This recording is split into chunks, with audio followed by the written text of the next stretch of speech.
This is a sports catastrophe production. Hey there, ho there, Jeff Cutter Diamond welcoming you to another Sports Catastrophe Birthday Boy. And the birthday boy for today, June 17th. Well, he's deceased, but he is a Canadian icon. You know me and my national pride.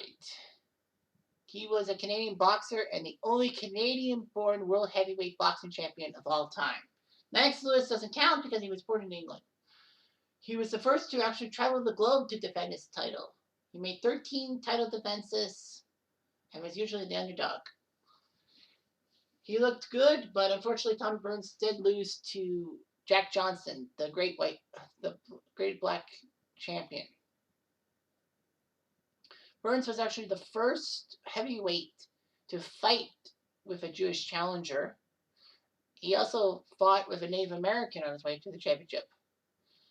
He had 2 black sparring partners and was married for a brief time to a black woman.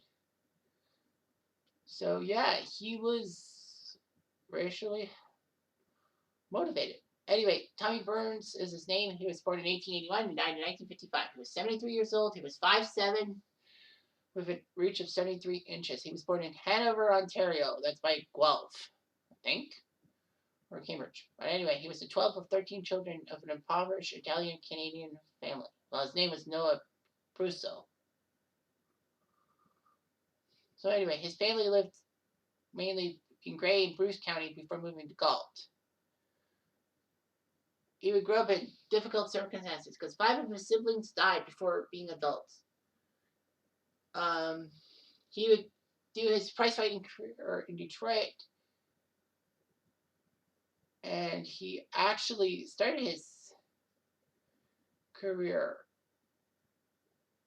under his real name, Noah Brusso, but then he changed it to Tommy Burns because he liked the Scottish sounding name of it. He was 5'7" and 175, but he was still world heavyweight champion. 175 pounds is not really the world heavyweight. He would face Marvin Hart, February of 1906, for the title in Los Angeles. Lots of people bet that he couldn't last 10 rounds. But when boxing matches were of many rounds, he won a 20-round decision and would defend his title 11 times in 3 years. So that's pretty impressive. Basically, the gloved world champions had been European American, European American citizens, except for Bob Fitzsimmons, who was UK and New Zealand. All that. They defended their titles only against white opponents. However, Burns would change that. He would travel the globe, taking on champs of Ireland, England, France, and Australia. And, Burns looked good. Burns once defended his title twice in one night. Some historians refuse to accept those as title defenses. They were exhibitions, but they were advertised as heavyweight title bouts. But they don't count.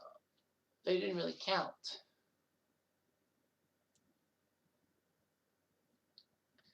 Anyway, Tommy Burns would decide to fight Jack Johnson, becoming the first fighter to agree to a heavyweight belt against an African American. Australia was beaming for this fight between Burns and Johnson.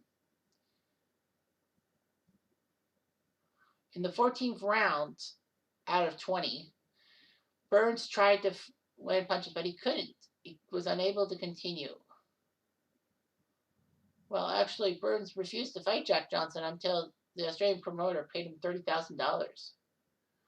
Some say Burns had jaundice or influenza, and which actually dropped to 168 pounds, well below Johnson's 192. The police stopped the fight, and Burns said that people were concerned he had a broken jaw, but he didn't. So anyway, the red uppercuts were ruined, but Jack Johnson would be the champion. America went nuts because a black champion, and they were angry when Jack Johnson lasted for 7 years with it. Burns said that to him, Jack Johnson was the second best boxer up to his time, after James Jeffries. Johnson actually beat Jeffries in 1910 when Jeffries was told to come out of retirement to fight because of Jack Johnson's thing and all that. This is Roy West and all that. However, Jack Johnson, in a thing in Vancouver in 1909, said that Burns deserved credit as the only white heavyweight who gave a black man a chance to win the title. And he says, "Let me say of Mr. Burns, a Canadian and one of yourselves, that he has done what no one else ever did. He gave a black man a chance for the championship. He was beaten, but he was game." Burns would continue to box occasionally and joined the Canadian Army in World War One, being a physical fitness instructor for troops. And and after he celebrated his 39th birthday, he would fight the British champion Joe Beckett, but lost. Burns would be a promoter for boxing shows and all that. He was quite wealthy because he ran a speakeasy, but unfortunately the Great Depression ruined him. He had to be an insurance salesman and security guard among other jobs. Tommy Burns became a minister in 1948, and he was living in California. He died while visiting a friend in Vancouver at age 73 and all that. Only 4 people attended his burial and all that. He was put in an unmarked pauper's grave. In 1961, a Vancouver sports writer actually raised funds to have a memorial plaque for Burns' grave.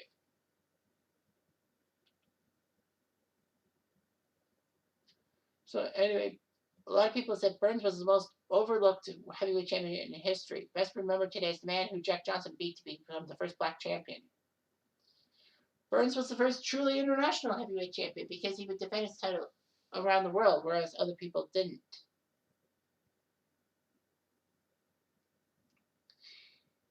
He was only 5'7". He's the shortest heavyweight champion in history, and only Bob Fitzsimmons weighed less in a world heavyweight title fight than Burns' 168.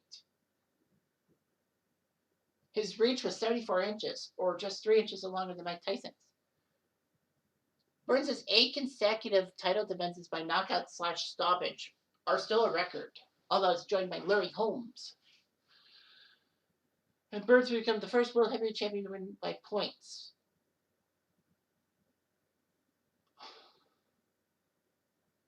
So yeah, it was amazing and all that.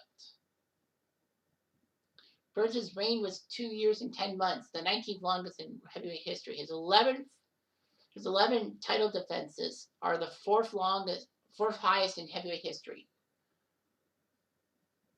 He ties with Vitaly Klitschko. Vladimir Klitschko had 18 defenses, Larry Holmes 20, and Joe Dooley 25. No one's ahead of him. A lot of people said that his title challengers were not world championship qualified. All that. But yeah. Burns did not have the best opponents for his thing.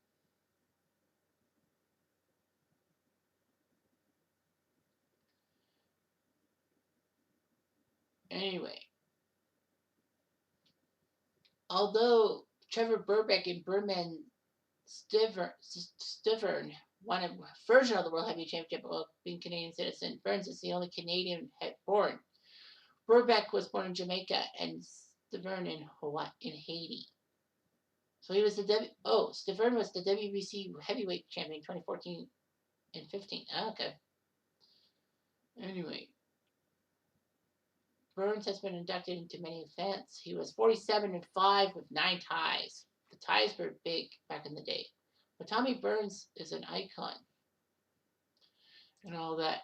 And don't you forget it. I mean, Canada needs a champion. I just wish Sam Langford was world heavyweight champion. He was good and he did well in my title belt boxing tournaments for Canada, but you can't win them all. Anyway, I'm Jeff Diamond. I do.